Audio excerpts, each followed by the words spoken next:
안녕하세요. 마리입니다.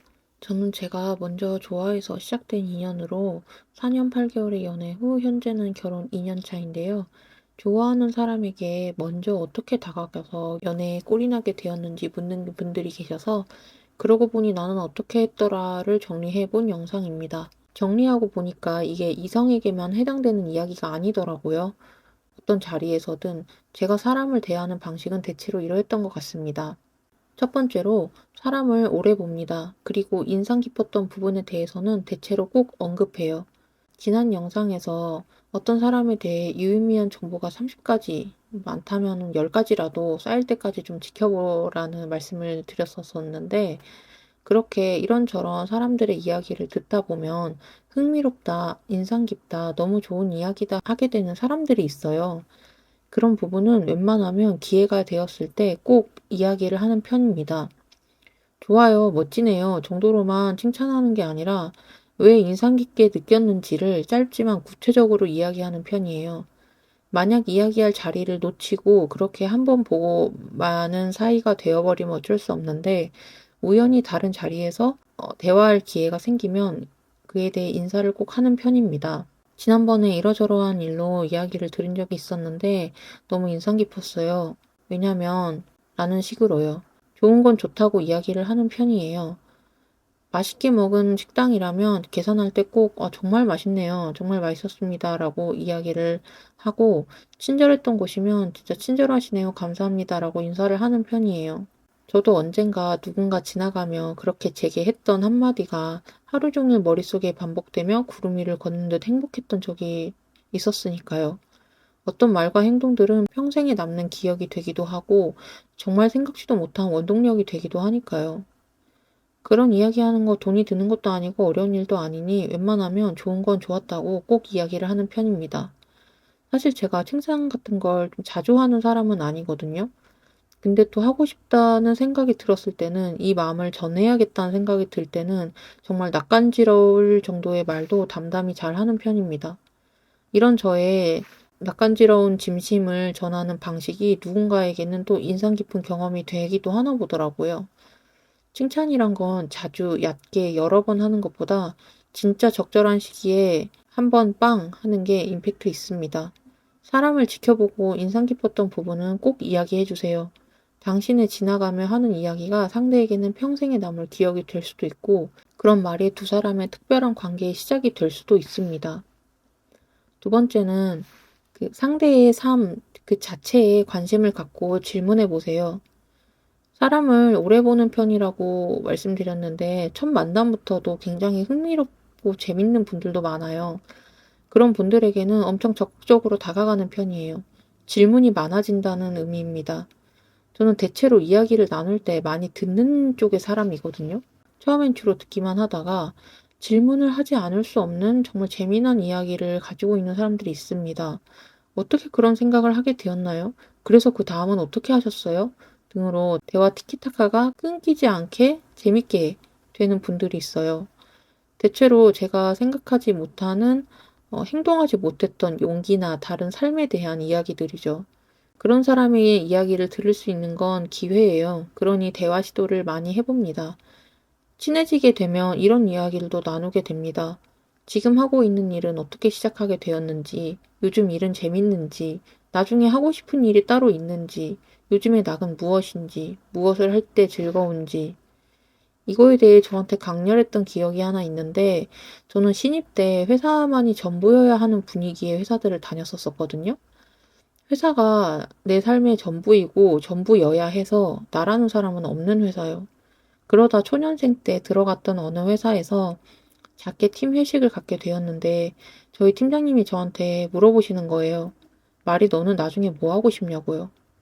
저는 그 말이 되게 충격이었던 게 회사에서는 대체로 그런 걸 궁금해하지 않기 때문이에요.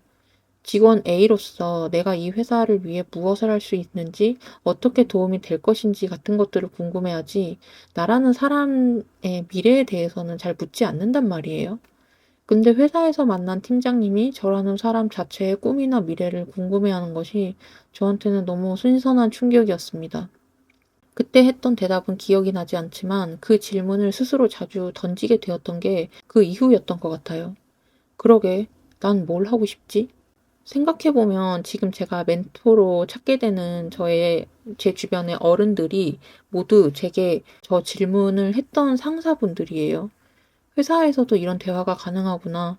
어떤 역할, 직급, 직업을 떠나 한 개인의 삶에 관심을 가져준다는 건 굉장히 고맙고 신기한 경험이구나. 이런 질문을 하던 분들은 실제로 저의 시도와 노력에 응원을 많이 해주시는 분들이었거든요. 그러다 보니 저도 궁금해졌던 것 같아요. 다른 사람들은 나중에 무엇을 하고 싶어 할까? 어떤 것을 좋아하고 무엇에 즐거워할까?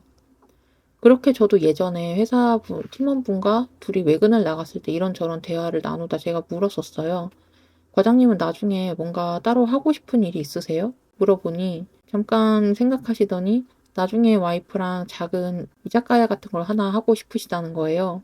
그러면서 약간 회상에 젖은 듯이 마치 이미 미래로 가서 그 모습들을 상상하는 것처럼 이야기를 하시는데 좀 전까지는 이분이 그저 우리 회사의 많은 직원 중 한 명인 회사원 A 같았는데 이런 이야기를 하는 순간에는 이름 석자가 붙은 그 사람 자체로 느껴지는 거예요.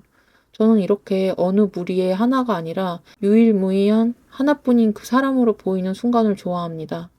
단순히 떡볶이가 좋냐, 순대가 좋냐 정도의 취향을 묻는 게 아니라 마음을 어디에 쓰는 편인지, 미래엔 어떤 꿈을 갖고 있을지 그런 이야기를 하고 있으면 말하고 있는 사람도 눈빛이 반짝반짝해요. 말하는 사람도 듣는 사람도 즐거워져요. 상대의 삶 자체에 관심을 가지고 질문해 보세요. 내가 받고 싶은 질문을 상대에게 해보기도 해주세요. 세 번째로는 상대방의 심리적 안전거리를 지켜주세요. 더 다가가는 건 상대가 허락했을 때입니다. 사람마다 자신만의 안전한 거리와 장벽이 있습니다. 어떤 사람은 사람을 가까이에 잘 두지 않고 장벽도 엄청 높아 보이고요. 저는 상대의 이 안전거리를 해치지 않으려고 노력해요. 왜냐하면 저도 그런 게 중요한 사람이니까요. 내가 관심 있는 사람일수록 담백하게 대하려고 노력합니다. 용건이 있을 때는 용건만 간단히 하고요. 대신 상대가 대화를 이어가려 할 때는 그때는 좀 더 느슨하게 대화를 이어가고요. 상대의 일상이나 삶, 안전거리를 지키면 상대도 안심하고 조금 더 다가옵니다. 저도 제 안전거리를 지켜주는 사람들이 배려 있다고 느껴요. 다가가는 건 내가 할 수 있지만 상대가 그만큼 달아난다면 거리를 좁힐 수 없습니다. 그럼에도 친해지고 싶다면 아주 멀리 영영 달아나기 전에 조심해야 하죠. 강아지들과 친해지고 싶을 때도 가장 먼저 하는 게 적당히 거리를 두고 나를 탐색할 수 있게 해주는 거잖아요. 고양이들도 처음엔 집 어딘가 꽁꽁 숨어 있지만 마음을 열면 알아서 나를 찾고 옆에 붙어 있잖아요. 사람도 마찬가지입니다. 심리적 안전거리가 확보되면 함께하는 자리가 편해지죠. 그러다 뭔가 흥미로워 보이는 게 있으면 궁금해하고 가까이 오게 됩니다.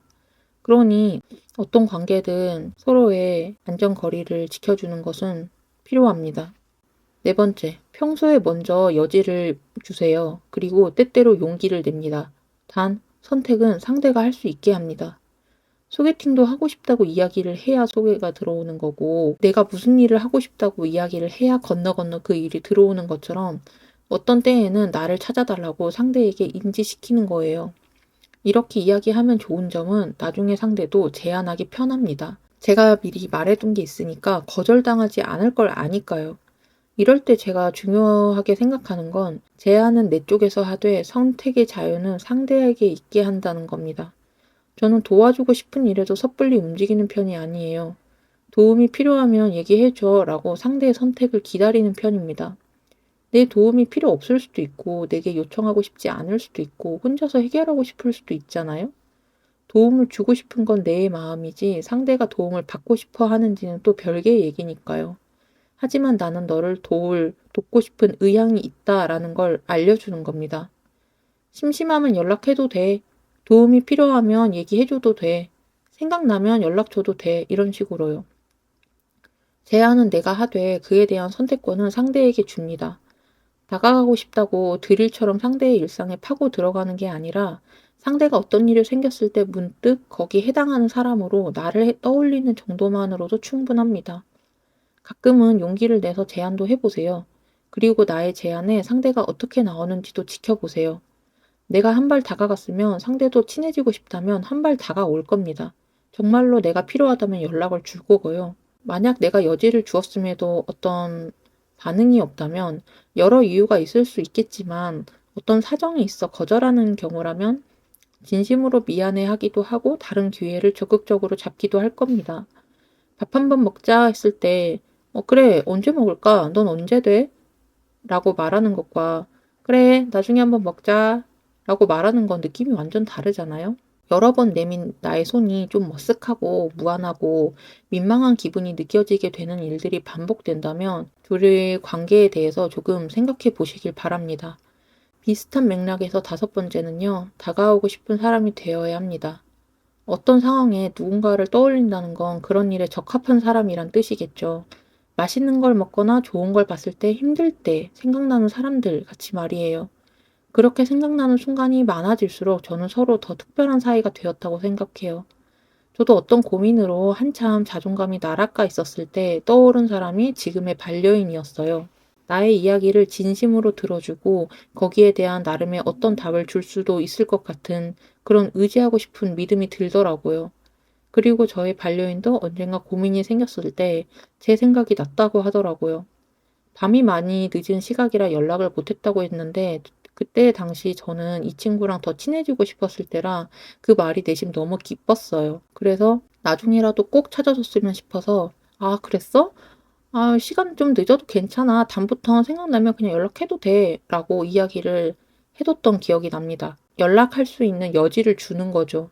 그리고 우리는 그 후에 서로 조금 더 편히 연락을 주고받았던 것 같습니다. 어떤 상황에 생각나게 되는 사람이 되어 보세요. 다음 질문에 답변해 보실래요? 나는 어떤 사람에게 다가가고 싶나요? 상대가 어떤 상황에 나를 찾아주길 바라나요? 그럼 나는 어떤 사람이 되어 있으면 좋을까요? 마지막으로 이건 관계를 계속 이어가야 할지 그만둬야 할지 고민할 때 쓰는 방법인데요. 여섯 번째로 관계를 정리할 수 있을 만한 나름의 승부수를 띄웁니다.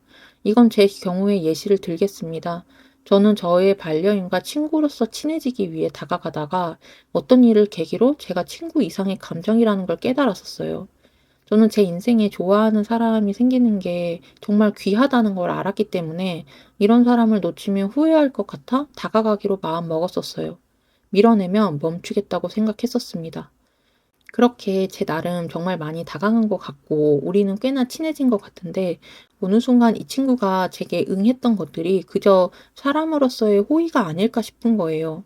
그냥 내가 제안하니까 따라오는 상태는 아닐까? 나만 일방적으로 당기는 관계라면 마음을 좀 정리해야겠다는 생각을 했었어요. 저는 어떤 관계든 혼자만 노력하는 관계는 건강하지 않다고 생각하거든요. 내 쪽에서 다가가는 걸 멈추면 이 관계는 어떻게 되는 걸까? 라는 생각이 들었습니다. 나 혼자만 노력하는 관계인가? 내가 놓으면 끊어지는 인연인가?